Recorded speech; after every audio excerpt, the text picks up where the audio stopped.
Hi, I'm Susie Larson. Thank you for listening to Susie Larson Live. Faith Radio podcasts are only possible because of your support. So thanks for giving, and thanks for sharing with a friend. It's only just a matter of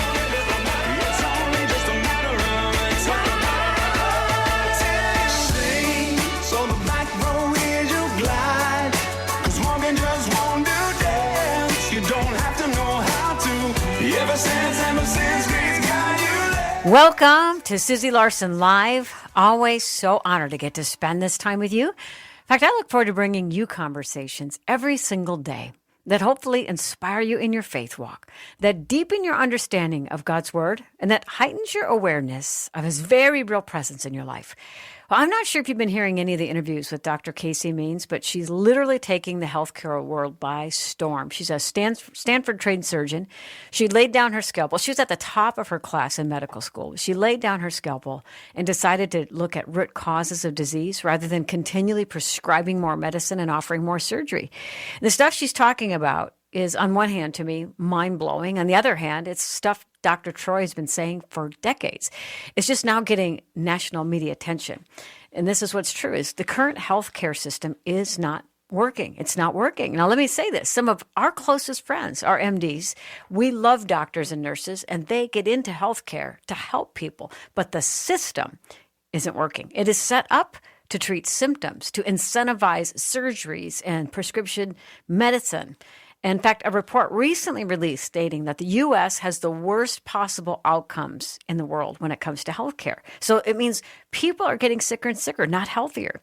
And one thing I heard Dr. Casey Means talk about, by the way, she's all over the place right now, but Dr. Allie Beth Stuckey, maybe you know her, she's a solid Christian gal, had her on her show. You could just Google her. You'll find a lot of interviews with Casey Means.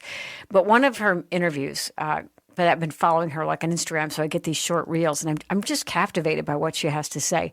She talks about 5 biomarkers that anyone can get during a normal physical, and they will tell you if you're metabolically healthy.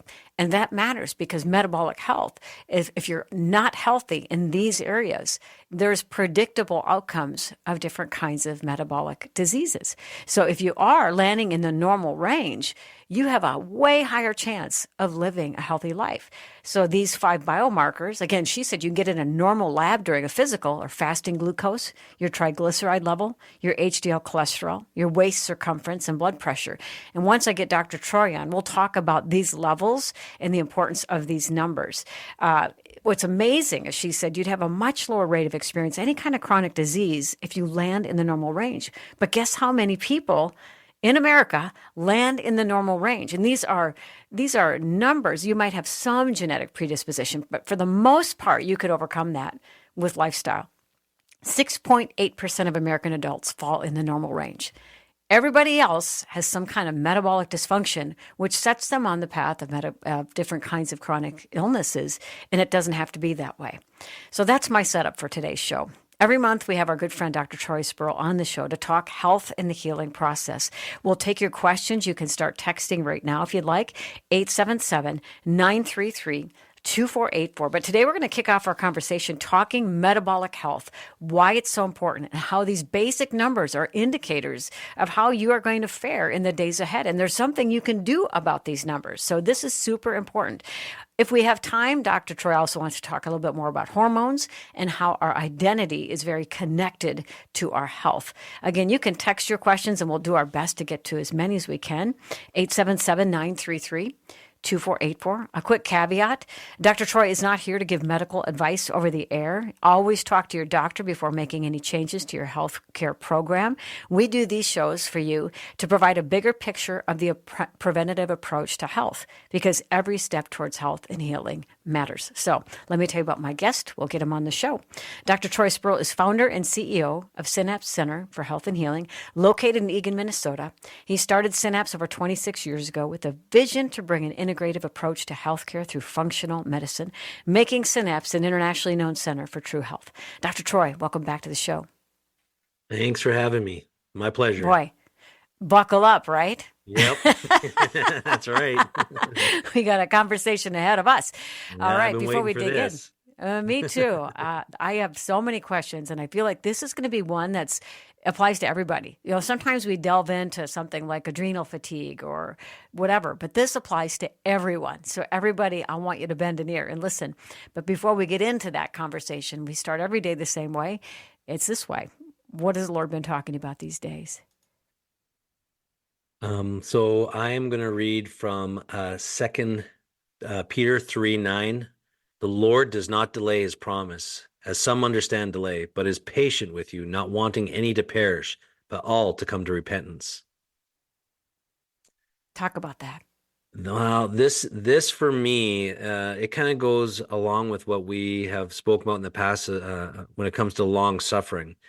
And what's kind of happening in the world right now as it relates to me personally and what God put on my heart a long time ago. He put what's happening right now on my heart probably 20, I want to say it's 25 years ago now. And I wrote it on my wall. It's been on my wall in the every building I've had the clinic in, to become a worldwide agent of change in the fields of healthcare and human potential. And I don't know why. I never knew why it was so important to me to change healthcare, but I just knew it was broken. I knew it wasn't right. It wasn't for everyone, or wasn't as good as it could have been. I knew a lot of good people were a part of healthcare.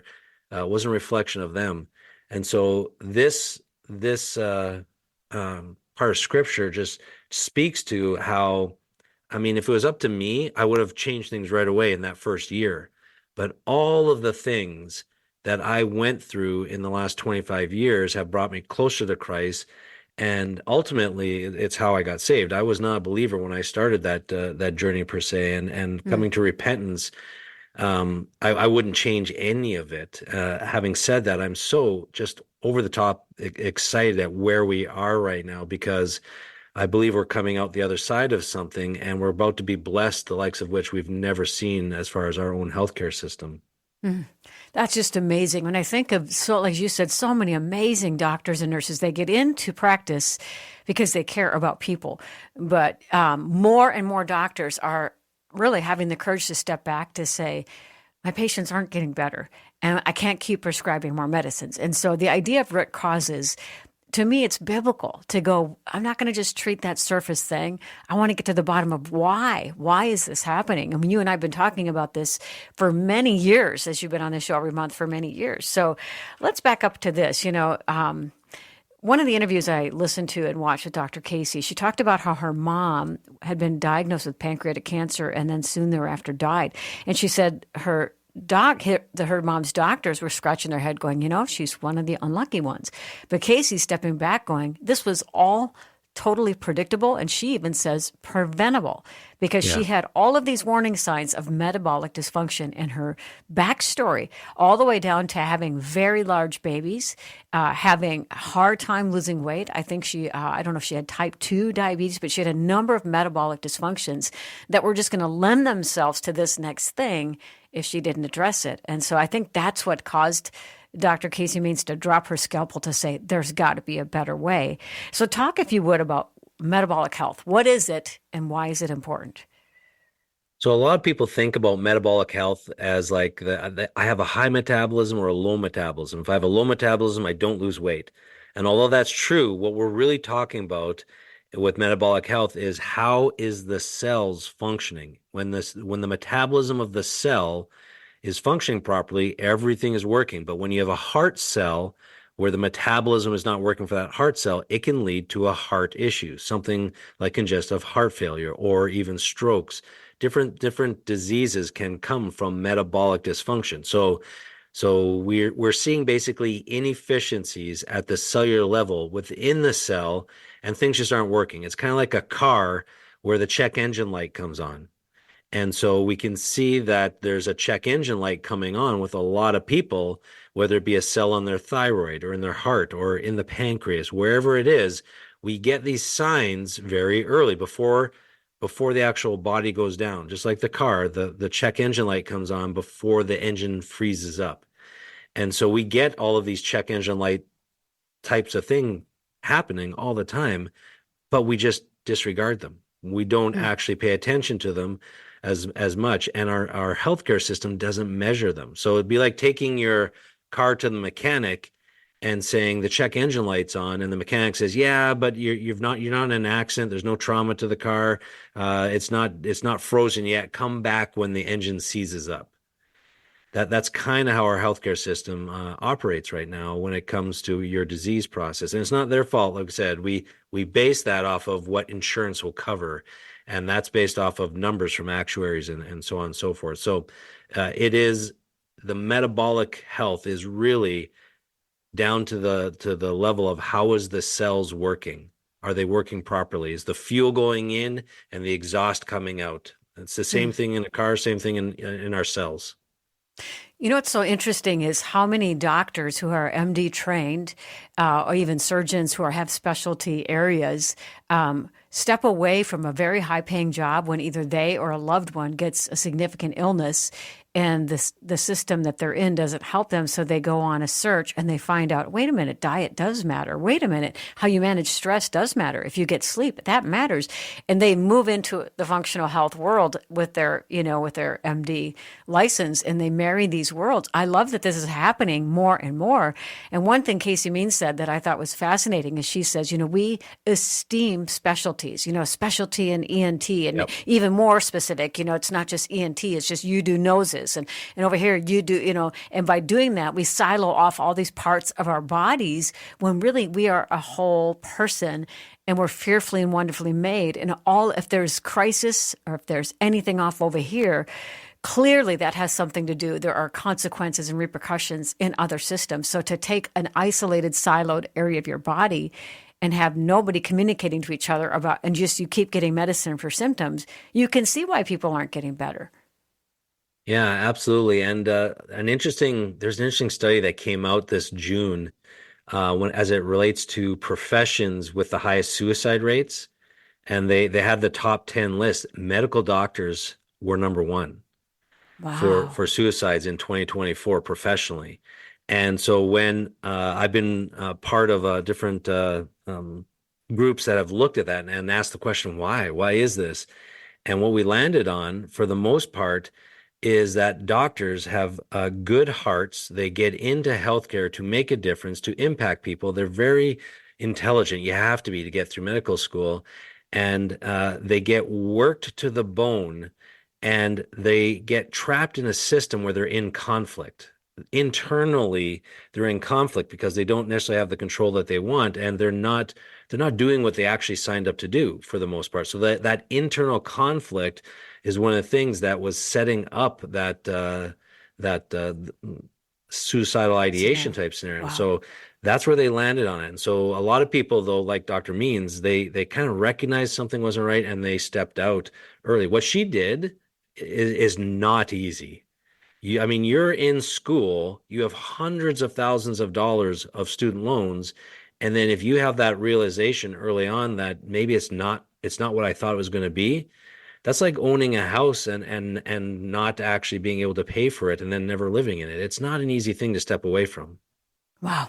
We're going to pause here. When we come back, this very smart listener, I think it's such a good question, says, is there a connection between metabolic health and mitochondria in us? If so, what is the connection? How can we live to improve both of them? We'll tackle that question, and then we're also going to look at these 5 biomarkers that everybody can get in a normal physical, and we'll talk to you about average ranges. And again, I got this from one of the KC Main Reels on Instagram, so it's out there. You'll find it if you want it. Talking to Dr. Troy Spurrill today about metabolic health. If we have time, we'll talk hormones and identity, and a number of questions have come in as well. But we're going to tackle the metabolic health and mitochondria connection when we come back. Don't go away. We'll be back in a minute.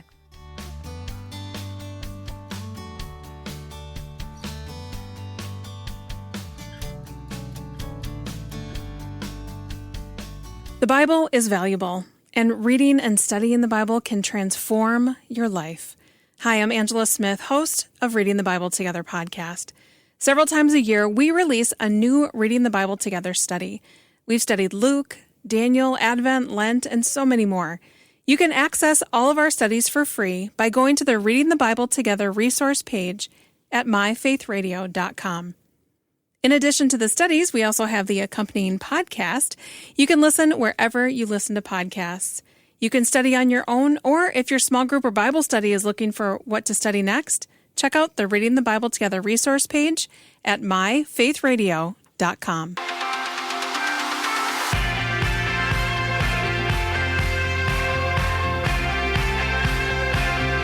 Thanks so much for tuning into Susie Larson Live, having a really great conversation with our friend Dr. Troy Spurrill. He is CEO and founder of Synapse Center for Health and Healing, located in Eagan, Minnesota. He joins us every month to talk about health and the healing process. And as always, remember, always talk to your doctor before making changes to your health care plan. Doc is here to talk about just giving us a broader look at root causes and how really we have agency. We have choices. You can change your diet. You can change how you manage stress. You can ensure that you get to bed on time. You can take time to deep breathe. All of those things make a difference in your health. Specifically today, for a little bit anyway, we're going to talk about metabolic health and 5 biomarkers that really could make or break your health if you land in the normal range, but only 6.8% of Americans do. And I got that information from Dr. Casey Means, one of her many reels on Instagram, and you got to just hear her story. It's blowing up all over the internet. Powerful stuff. Okay, this listener asked, is there a connection between metabolic health and mitochondria in us? If so, what's the connection? How can we live to improve both of them? The answer, I love this question because this is just speaking to how much more educated the audience is in general and just people are, because yes, the mitochondria is very much a part of the metabolic health and wellness of every cell, and then therefore different systems within the body. And a lot of times in school, people are taught that the mitochondria, they call it the powerhouse of the cell. It helps to actually create energy for your cells to work. So it's kind of like it uses and creates ATP, but it does much, much more than that. It actually is inside of your cells, and inside the mitochondria has what's called the electron transport chain, but it takes oxygen and sugar or glucose, I should say, and creates energy from that. And then that powers the cell for sure. But it also triggers and stimulates immune responses inside the cell that clean the cell, that protect your DNA. So it's almost like a self-cleaning engine, if you will, as the engine is powered. It's such a brilliant design, and it helps communicate with the outside of the cell. So metabolism actually starts on the outside of the cell surface. We have all types of receptors and proteins that help communicate to the rest of the body and to the inside of the cell. So there's a communication network system between the outside and the inside, and then little transport vesicles that kind of flow and swim through the water to the different areas inside the cell and then inside the mitochondria. So a lot of intracellular infections like parasites and viruses and small bacteria associated with Lyme disease can be helped and supported when you really work in improving your mitochondrial health and well-being. So what other things can we do? I'm sure deep breathing, of course, a clean diet. All the basics that we've talked about before, clean water. Anything else you'd add? Exercise? Yeah, so exercise helps. CoQ10 is a major antioxidant that's very well known. There's a lot more to it, though. NAD, there are different things from supplement foods that help. But naturally speaking, when we reduce inflammation in our system, it helps with the cellular communication. When we eat clean food, water, and air, that helps. When those are compromised, it can influence the inflammatory reaction, and that can start to downregulate our cell. Staying out of stress. People who are stuck in fight or flight end up in a state of stress and distress that causes what we call a problem with rest and digest. So their sleep system and digestive system become compromised. Once that happens, you start to build more acid in the body. Nothing will take down your mitochondria faster than something that induces acid in the body.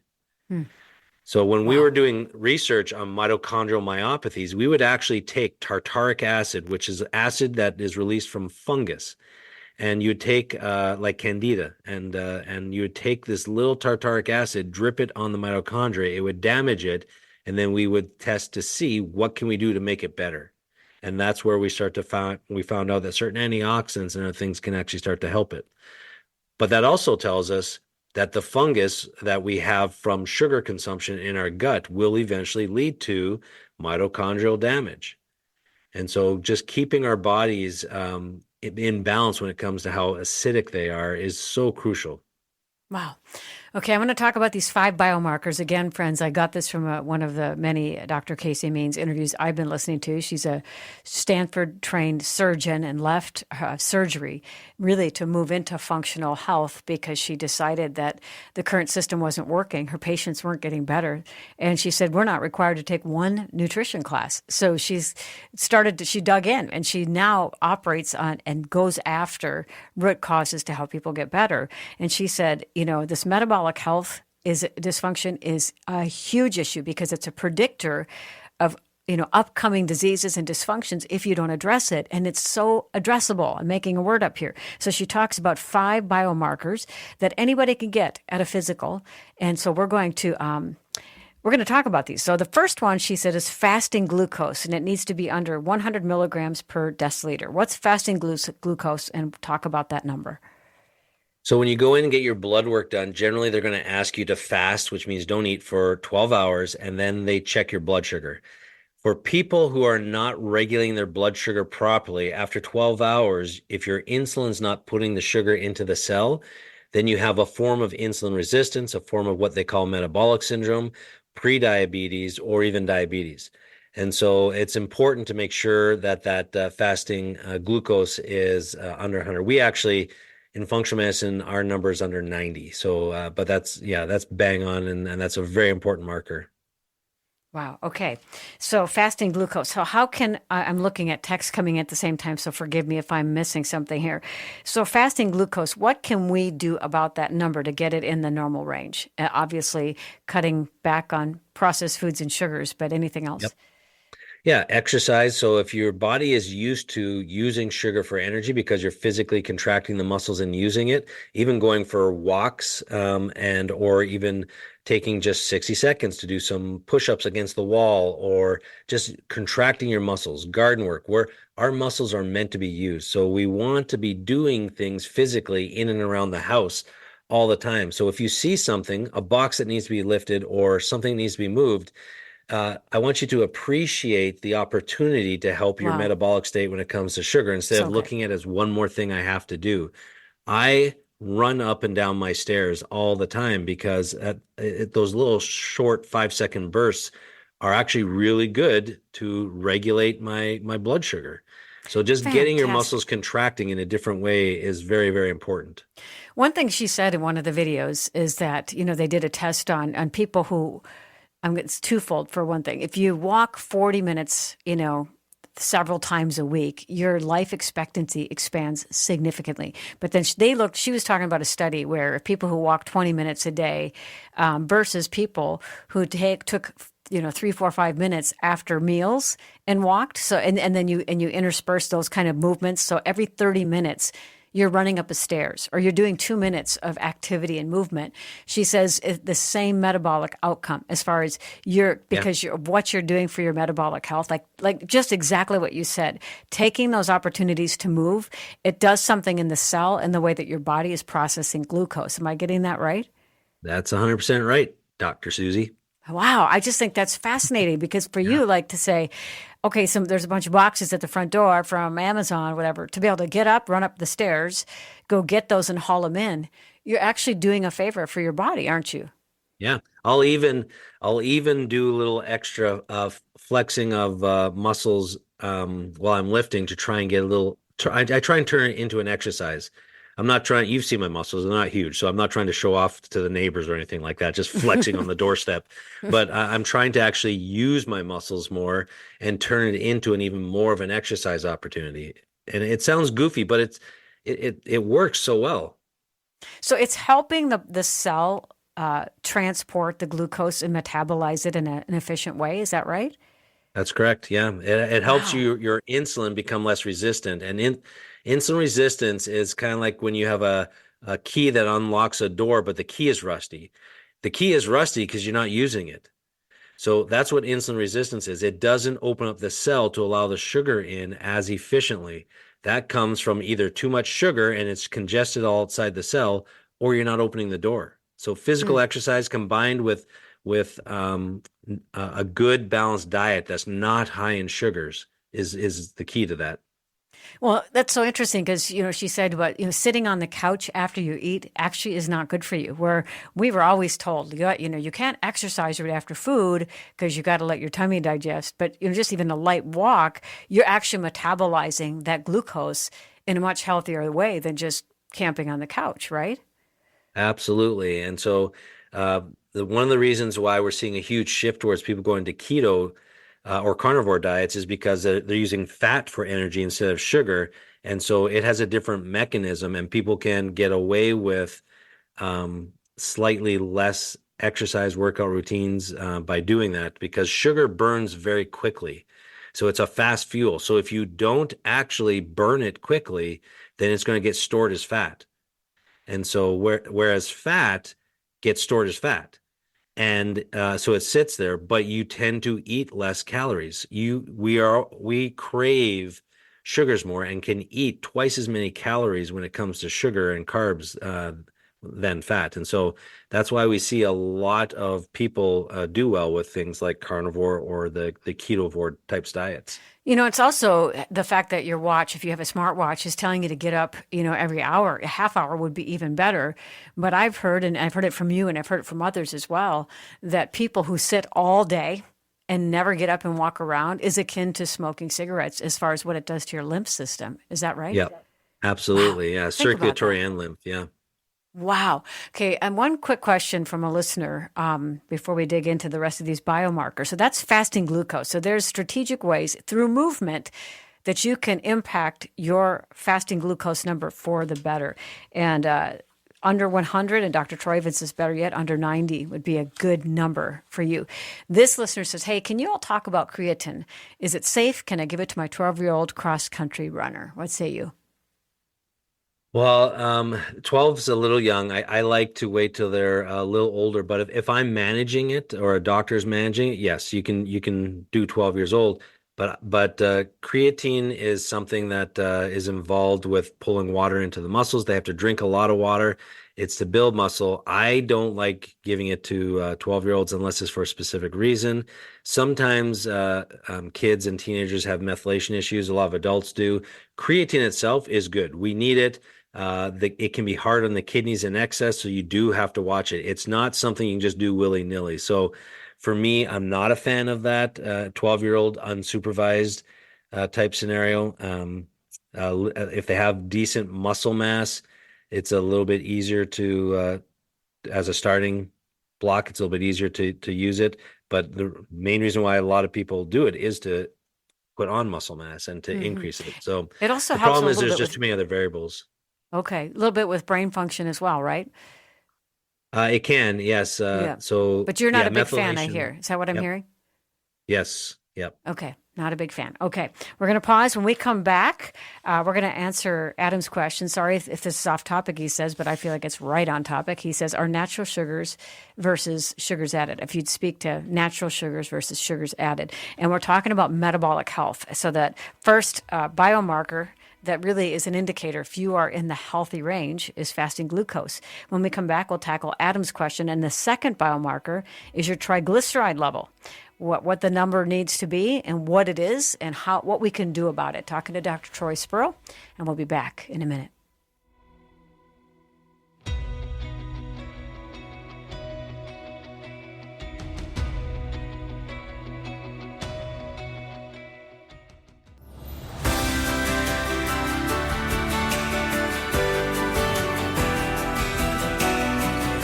Thanks so much for tuning into Susie Larson Live. Every month we have our good friend Dr. Troy Spurrill on the show to talk about health and the healing process. And at the open of the show, I referenced numerous interviews that I have watched by a doctor, Dr. Casey Means. She's a surgeon who laid down her scalpel, decided to dig into. She said, I just realized I was prescribing medicines, doing so much surgery, and patients weren't getting better. And after all this investment in medical school, she was at the top of her class in medical school. She was a high climbing surgeon. She just felt a deep conviction that there's a better way to get people healthy. And she crossed over and became a functional medical doctor. And boy, the stuff she's saying is really turning the healthcare world upside down in a really good and powerful way. And one of the interviews I'd watched, it's just a short reel on Instagram. She said, really, there's 5 biomarkers that speak to metabolic health that are predictors. If these are out of normal range, you can pretty much know you're going to have some kind of illness, autoimmune or metabolic issue down the road. But these things you can manage these things. You can do something about these things. Yet she said only 6.8% of Americans fall in a healthy range. And she said, they're manageable enough that it should be 100% of us fall in the normal range. So I asked Dr. Troy to come on to talk about these 5 biomarkers because, again, you can get them at your physical when you get a lab done, but you also can go to a functional health clinic and get labs done there as well. We talked fasting glucose. She said it should be under 100 milligrams per deciliter, and Troy even likes to have it see it under 90. Okay, next is the triglyceride level. She wants to see that under 150 deciliters. I think I'm saying that correct. So tell me what the triglycerides are and why that number is important. Triglycerides are like circulating fat in the blood, and so it's the most common fat. So we need triglycerides, but when they're too high, that can cause cardiovascular problems and damage. So most triglycerides are found in foods like butters and oils and like what you'd expect with the fatty foods. But really, triglycerides go up when you eat too much. So it's really calories. The majority of people, when they overconsume calories, and if those calories are carbohydrates, then the liver starts to actually make more triglycerides.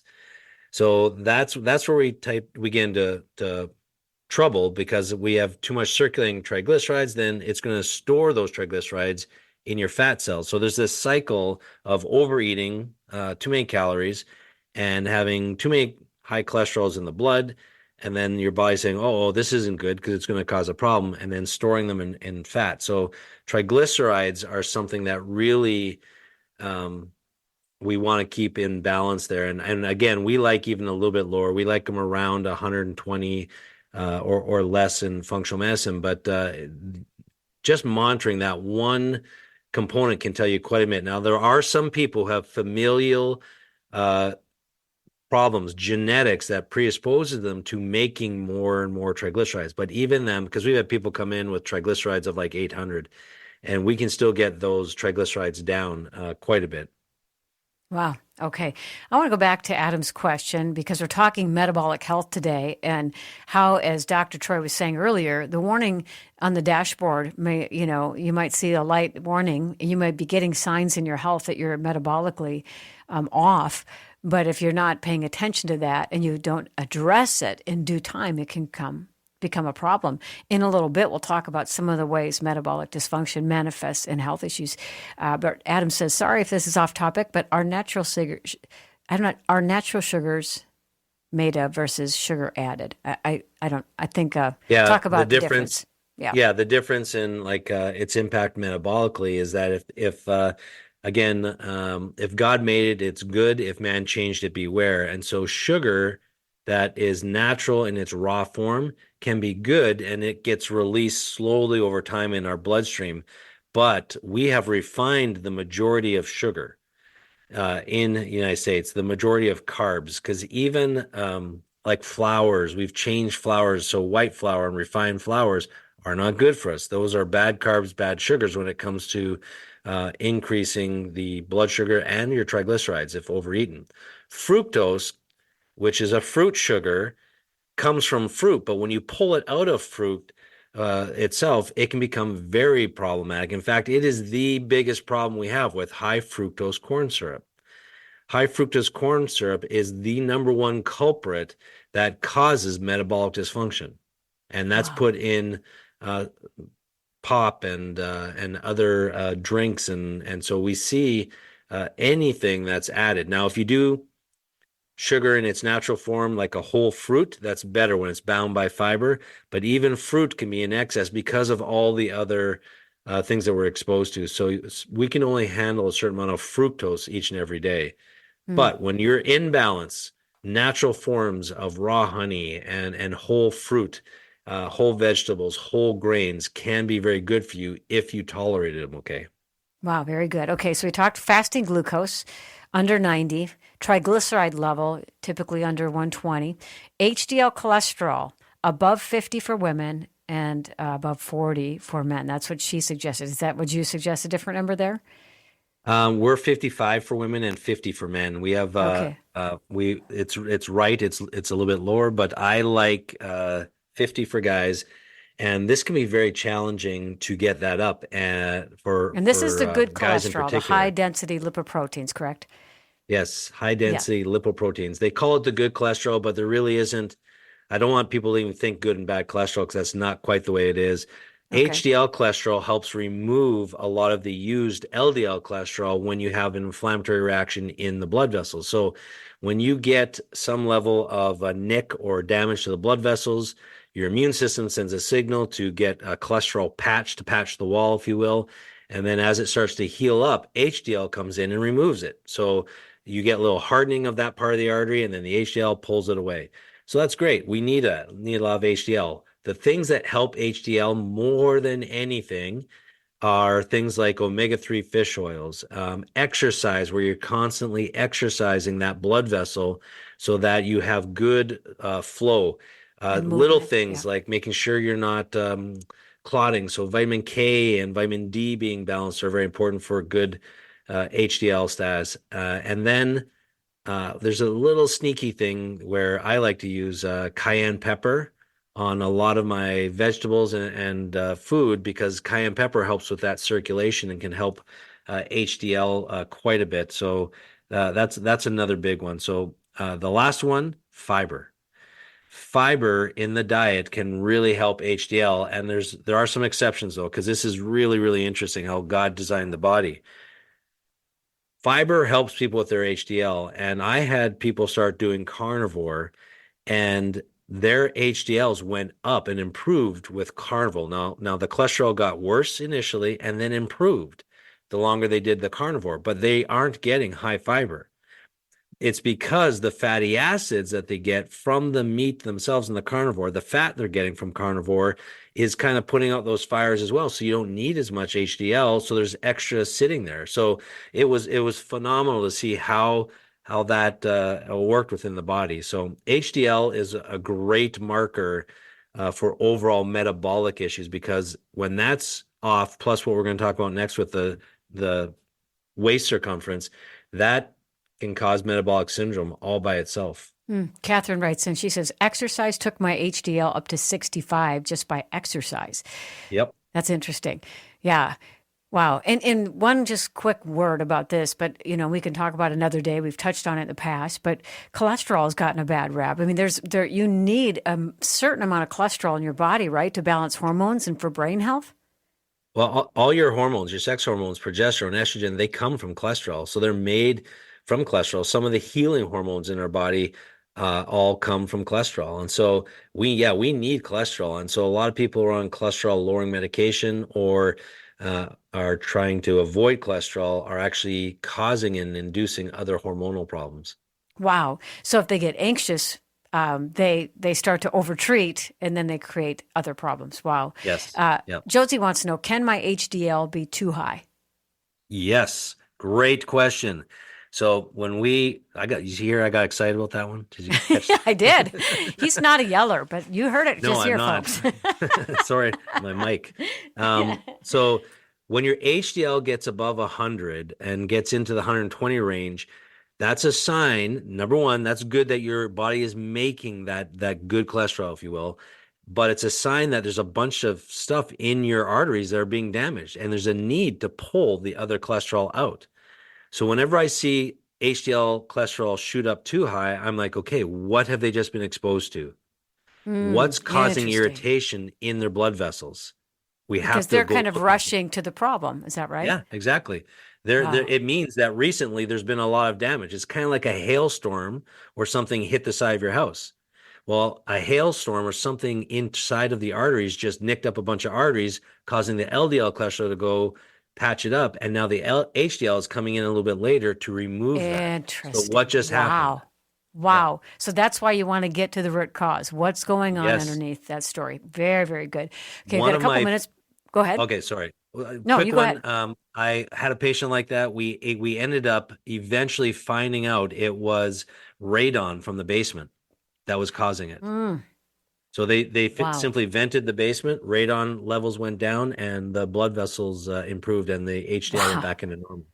Our bodies are so fearfully and wonderfully made. Yes. It's just amazing how God has wired our bodies. And that's why it's so good to listen to our bodies. And I would even go so far as to say, I think if you're walking with the Lord, I've been asking the Lord for this for my boys and for my daughters in law and for Kevin and I.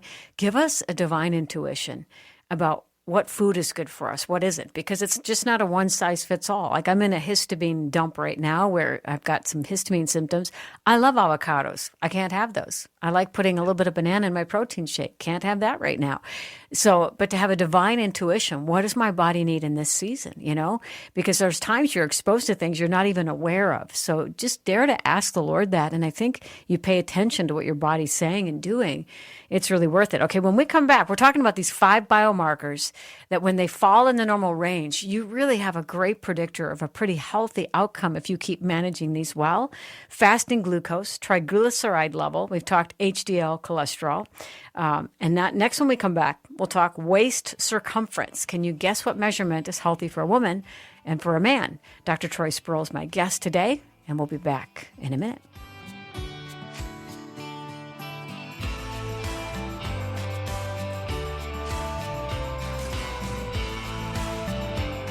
Faith Radio podcasts are produced by the listener-supported ministry of Faith Radio. If you're interested in becoming a team member, a donor to this ministry, you can support the podcast anytime and donate at myfaithradio.com.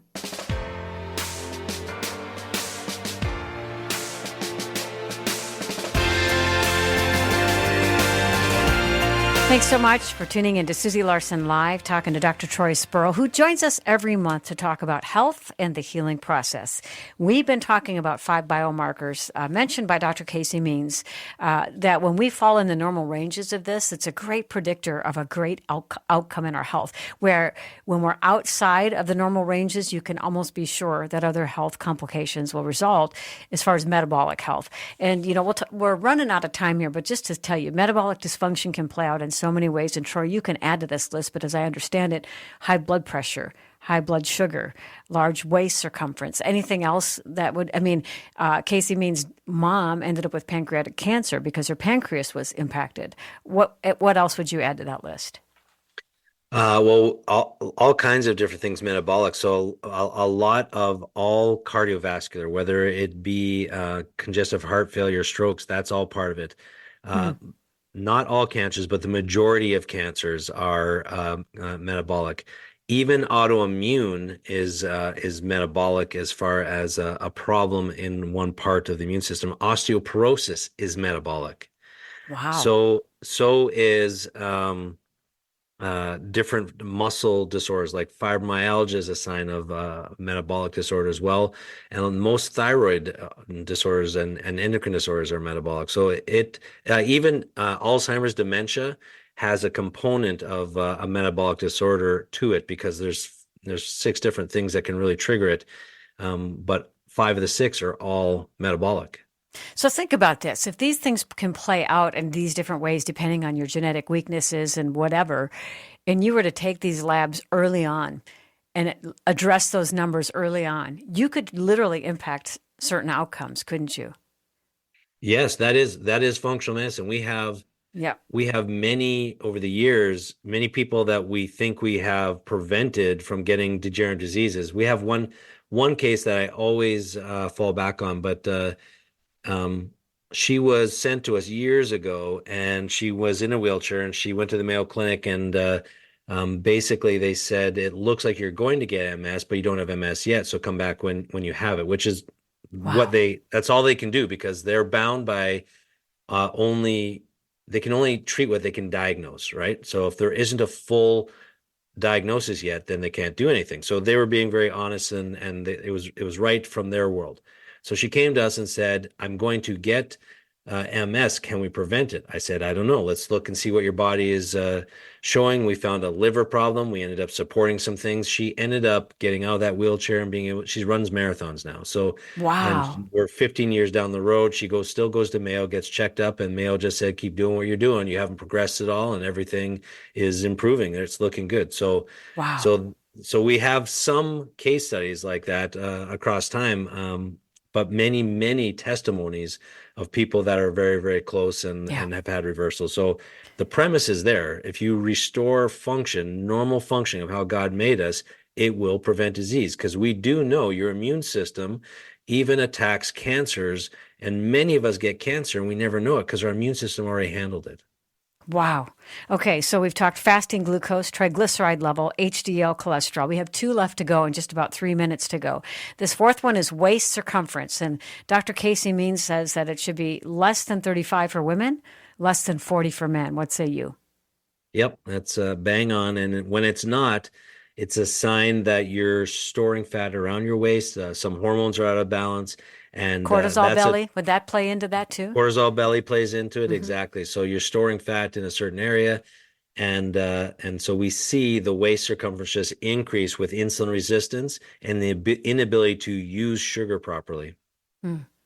And to circle back, if you could go for, I'm thinking about one of the things that Dr. Casey Means said. It's like every 30 minutes, go for a 2, 3, 4 minute walk, or do it like you said, run up the stairs. She even said have a dance party, put on a couple songs and dance, but just move Yeah. your body every 30 minutes, even for 2 minutes or 3 minutes. You will impact your metabolic function for the much better. I mean, that's amazing that we can do that, right? Yes, Yeah. absolutely.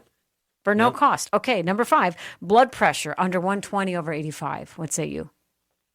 Yes, yeah, that's great. Blood pressure tells us quite a bit. If the arteries are stiff, that can cause problems.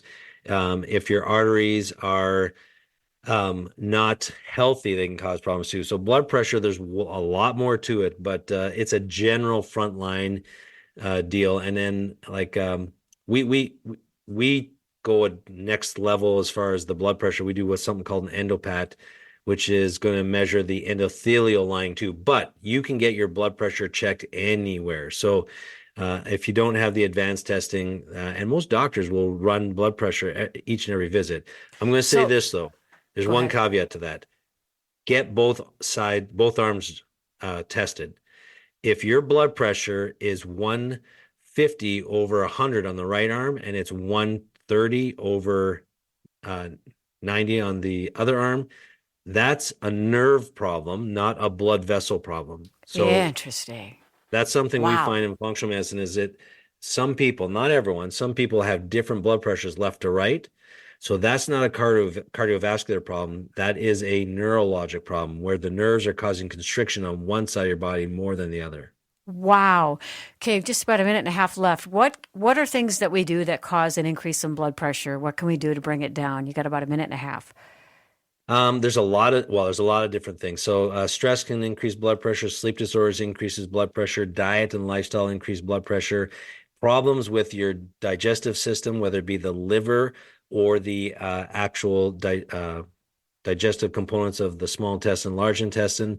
Dehydration can increase blood pressure, as well as kidney dysfunction and some cardiovascular stiffness. So that's omega-3 deficiencies, certain infections that get into our blood vessels can also do it. Hormone imbalances can trigger blood pressure challenges as Okay, well. So so there's actually quite a bit. okay, and the flip side then would be exercise, hydration, omega 3s. What else? Managing Um, stress, deep breathing, Managing getting stress, sleep. deep sleep, yeah, Yeah. and good exercise as far as consistency, and then improving, making sure your GI tract is good. So improving the bowel function and reducing inflammation as far as the diet as best you can. And sometimes people try and avoid salt, and actually the problem is the opposite. They actually need more salt. So we're going to call it salt balancing or electrolyte balancing. Hmm. Wow. See, friends, there's just so much you can do preventatively. There's so much you can do just by interacting with your health and paying close attention to how you manage stress. How much are you trusting God and casting your cares on Him? Do you take time during the day to deep breathe? That is so good for you. Do you know that people who take time to pray and not just talk to the universe, but actually talk to the living God, the one who made the stars and put them in place, tend to be healthier and happier? There are things you can do to contribute to health, healing, and wholeness, and every step towards healing and health matters. Dr. Troy, thanks for how you fight for us, and thanks for giving us your time today. Absolutely. Always my pleasure. Such a great conversation. I pray you found some encouragement here today. You feel empowered. You got some agency. You got some choices you can make. So start there. Start drinking some water. Start moving if you can on the half hour or hour. Just move around 2-3 minutes. Plan a dance party. Spend time with the Lord. Deep breathe. Get to bed on time. All of those things are going to play into your health and your metabolic health specifically. Thanks for tuning in today. We love and appreciate you. We'll meet you back here next time.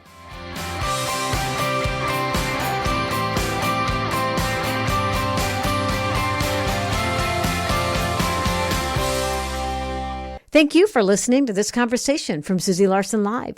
These conversations are available because of your support. You can become a supporter now at myfaithradio.com.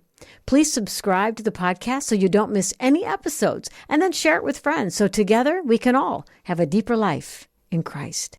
On the latest episode of the Wow God Stories podcast, we go to Africa. I was raised in Sierra Leone in a community that truly lived the phrase, "It takes a village." Until one day, the world outside Anita's village broke in. I didn't grow up in a war zone, but I watched one unfold in the country I love. God brought hope to her story and many others through radical provision. God began to direct us towards Uganda, Africa. I was born and grew up in the countryside of Ethiopia. Nanjan I met in Kigali, Rwanda. Discover how God showed up in the middle of war, loss, and impossible odds in Africa.